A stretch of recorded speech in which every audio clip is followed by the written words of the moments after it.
नमस्कार मैत्रिणींनो, आज मी तुम्हाला दाखवणार आहे कैरीची चटणी. झटपटीत होणारी कैरीची चटणी.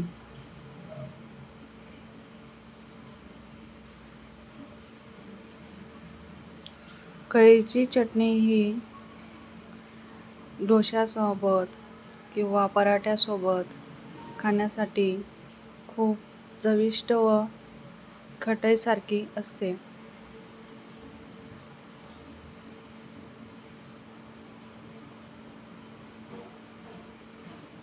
कमी वेळात मस्त बनणारी ही कैरीची चटणी, झटपटीत होणारी. त्यासाठी मी कैरीचे हे बारीक बारीक खाप करून घेतले होते. अगदी चेरी असते ना, त्या चेरीप्रमाणे छोटे छोटे खाप करायचे.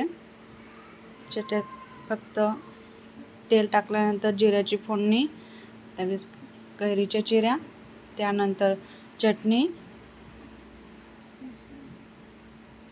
त्यानंतर गूळ आणि आपल्या चवीनुसार मीठ.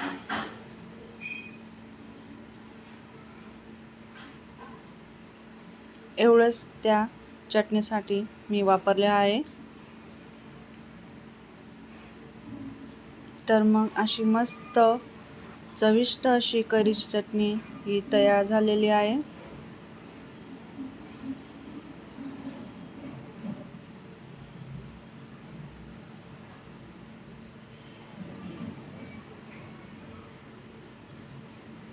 कशी वाटली तुम्हाला कैरीची चटणी?